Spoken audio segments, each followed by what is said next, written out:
Hello everyone, সবাইকে অনেক অনেক স্বাগত জানাই আমাদের রয়্যাল এডুকেয়ার ফ্যামিলিতে। তোমরা জানো যে এবিটিএ বেরিয়ে গেছে, তো এবিটিএ প্রথম প্রশ্নের দিকে আমরা যাব।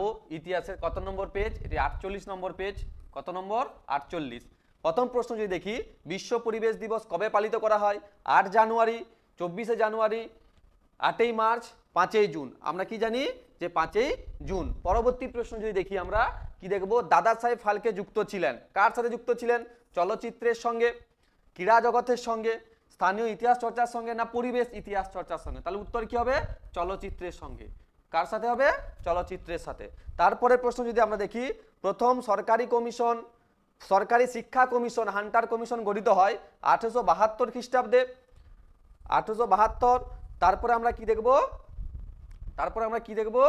না 1878 খ্রিস্টাব্দে। তারপরে আমরা কি দেখব? 1882 খ্রিস্টাব্দে। তারপরে 1890 খ্রিস্টাব্দে। উত্তর কি হবে? 1882 খ্রিস্টাব্দে। কি উত্তর হবে? 1882 খ্রিস্টাব্দে। তারপরে প্রশ্ন, বামাবোধিনী পত্রিকার সম্পাদক কে ছিলেন? প্রশ্ন যদি করে, বামাবোধিনী পত্রিকার সম্পাদক কে ছিলেন? উমেশ চন্দ্র দত্ত, শিশির কুমার ঘোষ, কৃষ্ণচন্দ্র মজুমদার আর দ্বারকানাথ বিদ্যাভূষণ। তাহলে কি হবে? বামাবোধিনী পত্রিকার সম্পাদক কে ছিলেন? উমেশ চন্দ্র দত্ত ছিলেন। কে ছিলেন? উমেশ চন্দ্র দত্ত। বোঝা গেল? উমেশ চন্দ্র দত্ত। তার পরবর্তী প্রশ্ন, সর্বধর্ম সমন্বয়ের আদর্শ প্রচার করেছিলেন কে? করেছিলেন বিজয় কৃষ্ণ গোস্বামী, স্বামী বিবেকানন্দ, রামকৃষ্ণ আর কেশবচন্দ্র সেন। তোমরা ভালোভাবে জানো এই প্রশ্নের উত্তর কি হবে? রামকৃষ্ণ হবে। কি হবে? রামকৃষ্ণ। তারপরে প্রশ্ন, ভাগনাডিহিতে যে বিদ্রোহ সূচনা হয়েছিল, আমরা কি জানি যে 1855 সালে ভাগনাডিহির মাঠে একটি বিদ্রোহ হয়েছিল। সেই বিদ্রোহের নাম কি? না সাঁওতাল বিদ্রোহ। কি হবে? সাঁওতাল বিদ্রোহ হবে। বোঝা গেল? পরবর্তী প্রশ্নের দিকে যদি যাই আমরা, পরবর্তী প্রশ্নতে কি আছে? সন্ন্যাসী বিদ্রোহের একজন বিখ্যাত নেতা। তোমরা জানো সন্ন্যাসী ফকির বিদ্রোহ হয়েছিল। সেই সন্ন্যাসী ফকির বিদ্রোহের নেতা কে ছিলেন? ভবানী পাঠক। কি উত্তর হবে? ভবানী পাঠক। পরবর্তী, বন্দে মাতরম সঙ্গীতটি রচিত হয়। বন্দে মাতরম কে রচনা করেন? বঙ্কিমচন্দ্র চট্টোপাধ্যায়। 1870, 1872 খ্রিস্টাব্দে, 1875 খ্রিস্টাব্দে, না 1876 খ্রিস্টাব্দে? উত্তর কি হবে? 1872 খ্রিস্টাব্দে। কি উত্তর হবে? 1872 খ্রিস্টাব্দে। পরবর্তী প্রশ্ন যদি জিজ্ঞেস করা হয়, মহাবিদ্রোহ সম্পর্কে বলা হয়েছে। মহাবিদ্রোহের সময় দিল্লির মুঘল সম্রাট ছিলেন দ্বিতীয় শাহ আলম, দ্বিতীয় আকবর, ফারুক সিংহ, দ্বিতীয় বাহাদুর শাহ। কি উত্তর হবে? দ্বিতীয় বাহাদুর শাহ আলম উত্তর হবে। কি উত্তর হবে? দ্বিতীয় বাহাদুর শাহ আলম, অর্থাৎ ক। বোঝা গেল? পরবর্তী প্রশ্ন যদি দেখি, তাহলে পরবর্তী প্রশ্নতে আমরা কি দেখব? অস্ত্র আইন বলা হয়েছে। অস্ত্র আইনে কি বলা হয়েছে? পাস করেন কে? পাস করেন। তোমরা জানো অস্ত্র আইন কবে পাস হয়? 1878 খ্রিস্টাব্দে। সেই সময় আমাদের ভাইসরয় কে ছিলেন? লর্ড লিটন। কে ছিলেন? লর্ড লিটন ছিলেন। বোঝা গেল? পরবর্তী প্রশ্ন যদি দেখি আমরা, ভারতে হাফটন প্রিন্টিং পদ্ধতি প্রবর্তন করেন কে? করেছিলেন উপেন্দ্র কিশোর রায় চৌধুরী, সুকুমার রায়, পঞ্চানন কর্মকার, না চার্লস উইলকিনসন? উত্তর কি হবে? উপেন্দ্র কিশোর রায় চৌধুরী হবে। বোঝা গেল? যদি বুঝতে পারো তাহলে অবশ্যই তোমরা লাইক কমেন্ট করে দিও। তারপরে প্রশ্ন, Indian association for the cultivation of সায়েন্সের যে বিজ্ঞানী নোবেল পুরস্কার পেয়েছিলেন তার নাম কি? তোমরা জানো যে নোবেল পুরস্কার কে পেয়েছিলেন? না আমাদের সিভি রমন পেয়েছিলেন। কে পেয়েছিলেন? সিভি রমন। রমন ইফেক্টের জন্য পেয়েছিলেন। পরবর্তী প্রশ্ন যদি জিজ্ঞাসা করা হয়, মোপলা বিদ্রোহ কত সাল? 1921 সালে হয়েছিল। কোথায় হয়েছিল? মালাবার উপকূল, কোঙ্কন উপকূলে, গোদাবরী উপত্যকায়, তেলেঙ্গানা অঞ্চলে? উত্তর কি হবে? মালাবার উপকূলে। আমরা কি বলেছিলাম? মোপলা যখনই দেখবে আর মালাবার, উত্তর কি হবে? মোপলা মালাবার। পরবর্তী প্রশ্ন, লাঙ্গল যার জমিদার, এই স্লোগান যে আন্দোলনের সঙ্গে যুক্ত ছিল তা হলো, এটা মনে রাখবে, তেভাগা আন্দোলন। কোন আন্দোলনের সাথে? তেভাগা আন্দোলন, 1946। কত সাল? 1946। পরবর্তী প্রশ্ন যদি দেখি আমরা, ভারতে প্রথম মে দিবস কবে পালিত করা হয়? ভুল করে 1920 কিন্তু করবে না। উত্তর কি হবে? উত্তর হবে 1923 খ্রিস্টাব্দে। কত খ্রিস্টাব্দে? 1923 খ্রিস্টাব্দে 1 মে। তারপরে প্রশ্ন, দীপালি সংঘ প্রতিষ্ঠা করেন কে? কল্পনা দত্ত, লীলানাগ রায়, বাসন্তী দেবী, বীণা দাস। উত্তর কি হবে? লীলানাগ রায়। কত সালে? 1923 সালে। তোমরা জানো 1923 সালে কি হচ্ছে? দীপালি সংঘ প্রতিষ্ঠা হবে। লীলানাগ রায়। পরবর্তী প্রশ্ন, কোন বিপ্লবী পিএন ঠাকুর নামে পরিচিত? পিএন ঠাকুর, পিএন তার ছদ্মনাম ছিল। ঠাকুর নামে জাপানে পালিয়ে যান। বসন্ত বিশ্বাস, সুভাষচন্দ্র বোস, রাসবিহারী বসু। উত্তর কি হবে? রাসবিহারী বসু, অরবিন্দ ঘোষ হবে না। পরবর্তী প্রশ্ন, নমশূদ্র আন্দোলন শুরু করেন। নমশূদ্র আন্দোলন কে শুরু করেন? উত্তর কি হবে? হরিচাঁদ ঠাকুর, যোগেন মন্ডল, গুরুচাঁদ ঠাকুর, প্রমোদ রঞ্জন ঠাকুর। উত্তর কি হবে? হরিচাঁদ ঠাকুর। বোঝা গেল? নমশূদ্র আন্দোলন কে শুরু করেন? হরিচাঁদ ঠাকুর। পরবর্তী প্রশ্ন, ভাষাভিত্তিক গুজরাট রাজ্যটি গঠিত হয়েছিল। গুজরাট রাজ্য কবে গঠিত হয়েছিল? যদি উত্তর জিজ্ঞেস করে 1853, 1856, 1860, 1865, তার উত্তর কি হবে? 1960। কত সালে? 1960 সালে। তারপরে প্রশ্ন, ভারতের প্রধান রাষ্ট্রভাষা হলো, এটার প্রশ্নটাই ভুল আছে। প্রশ্নটাই ভুল আছে, কারণ আমাদের ভারতের কোনো রাষ্ট্রভাষা নেই। আমাদের হচ্ছে অফিসিয়াল ল্যাঙ্গুয়েজ আছে, আর সেই অফিসিয়াল ল্যাঙ্গুয়েজের মধ্যে দুটোই আছে, হিন্দি আছে আর ইংরেজি আছে। আমাদের রাষ্ট্রভাষা কিন্তু কিছুই নেই। আগে বলা হয়েছিল যে হিন্দিকে বলা হয়েছিল যে রাষ্ট্রভাষা করার জন্য, কিন্তু এটা বিবাদ হয়, আর এই বিবাদের ফলে কি হয়? এটা পরিবর্তন করতে বাধ্য হয়। এখন আমাদের কি আছে? সরকারি ভাষা আছে। কি আছে? সরকারি ভাষা। ঠিক আছে, সরকারি ভাষা আছে আমাদের। সরকারি ভাষা কি? হিন্দি আর ইংরেজি। আশা করি তোমরা এই 20টা প্রশ্ন বুঝতে পেরেছো। পরবর্তী আমরা কি দেখবো? এসএ কিউ দেখবো। এসএ কিউতে কি দেখবো? সরলা দেবী চৌধুরানীর গ্রন্থের নাম কি? আত্মজীবনীমূলক গ্রন্থের নাম কি? তোমরা কি জানো? জীবনের ঝরা পাতা। কি হবে? জীবনের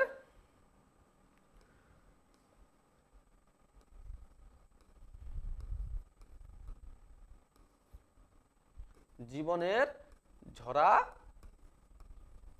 পাতা। ঠিক আছে, জীবনের ঝরা পাতা। সরলা দেবী চৌধুরানী আত্মজীবনীর নাম জীবনের ঝরা পাতা। তারপরে প্রশ্ন, শ্রীরামপুর ত্রয়ী কাদের বলা হয়? তোমরা জানো, মার্সম্যান,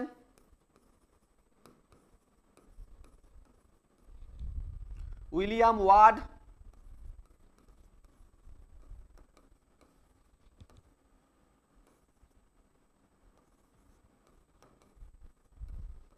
ও উইলিয়াম কেরি।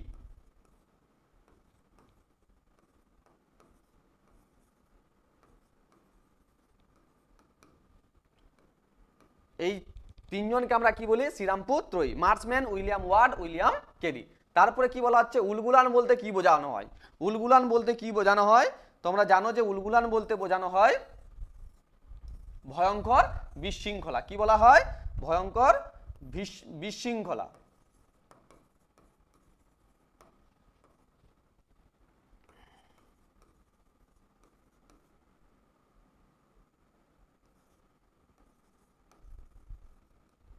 তাহলে কি হচ্ছে? ভয়ঙ্কর বিশৃঙ্খলা। তারপরে বলা হয়েছে ভারতের প্রথম শ্রমিক সংগঠন কোনটি? তোমরা জানো যে মাদ্রাজ লেবার ইউনিয়ন। কি হবে? Madras labour union. Madras labour union. বোঝা গেল? আশা করি তোমরা এসএকিউ গুলো বুঝতে পেরেছো। তার পরবর্তী প্রশ্ন দেখো, ঠিক ভুল আছে। কি আছে? 1911 সালে মোহনবাগান দল ইংরেজদের হারিয়ে আইএফ শিল্ড জয় করেছিলেন। সঠিক উত্তর এটি। কি আছে? সঠিক উত্তর। তারপরে যদি দেখা যায়, গোরা উপন্যাসে রবীন্দ্র ঠাকুর ইউরোপীয় সমাজকে সমর্থন করেছিলেন। ইউরোপীয় সমাজকে সমর্থন করেনি, গোরা জাতীয়তাবাদী দৃষ্টিভঙ্গিগুলোকে তিনি ব্যক্ত করেছেন। তারপরে গিরিনি কামগার ইউনিয়ন গড়ে উঠেছিল বোম্বাইতে। এটা সঠিক আছে। কি আছে? সঠিক আছে। পরবর্তী যদি দেখা হয়, কলকাতা বিশ্ববিদ্যালয়কে ব্যঙ্গ করে বলা হতো গোলদিঘির গোলামখানা। এটাও উত্তর ঠিক আছে, এটা রবীন্দ্রনাথ ঠাকুর বলেছিলেন। পরবর্তী যদি আমরা স্তম্ভ মিলানো দেখি, তাহলে দেখবো যে এশিয়াটিক সোসাইটি কে প্রতিষ্ঠা করেছিলেন? Sir William Jones. তাহলে 1 নম্বর উত্তর হচ্ছে এটা, স্যার উইলিয়াম জোন্স। বোঝা গেল? কবে?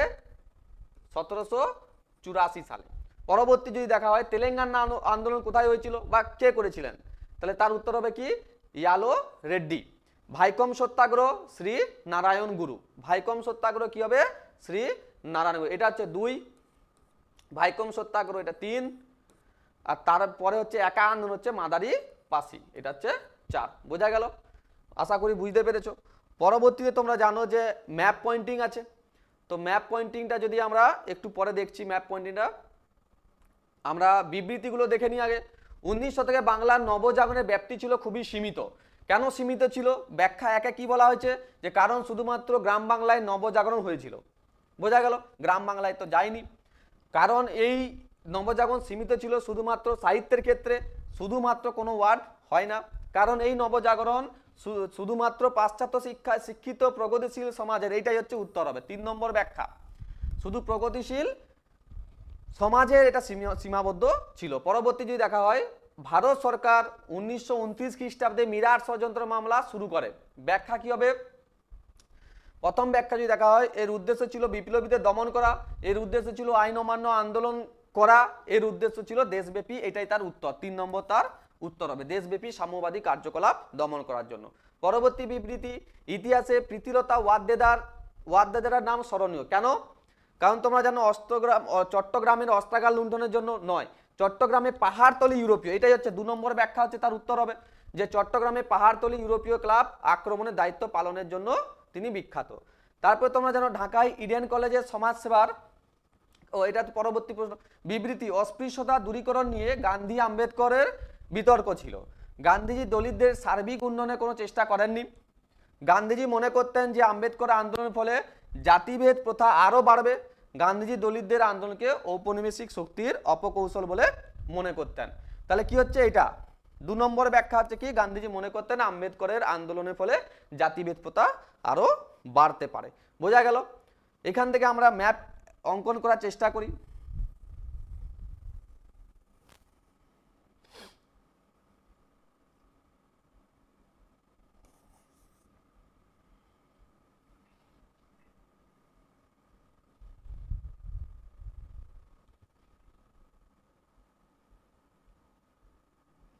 দেখো এখানে একটা ম্যাপ অঙ্কন করার চেষ্টা করছি আমি।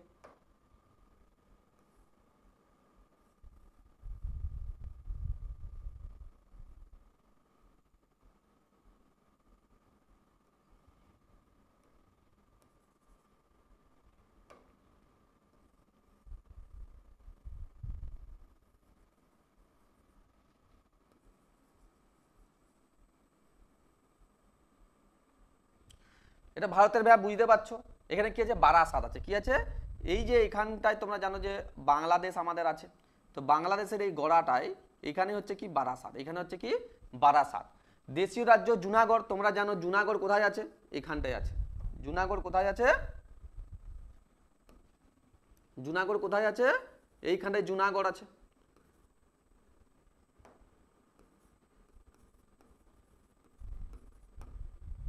এটা হচ্ছে বারাসাত। তারপরে কি আছে? ঝাঁসি, তোমরা জানো ঝাঁসি এই অবস্থায় আছে ঝাঁসি, ঠিক আছে। নীলবিদ্রোহের একটি কেন্দ্র যশোহর, বাংলার দেশেরই এইখানে একটা জায়গা আছে যশোহর। কি আছে এই জায়গাটায়? এটা ভালো করে দেখে নিবে, এখানে বোঝানো যাচ্ছে না ঠিক করে, ম্যাপ থাকলে আমি ভালো করে এটা দেখিয়ে দিতাম। তাহলে কি হচ্ছে এখানে এই অঞ্চলগুলো তোমরা একটু দেখে নিবে। তাহলে আজকে মতন এখানেই আমরা সমাপ্ত করলাম। আশা করি তোমাদের ভালো লেগেছে। ধন্যবাদ সবাইকে।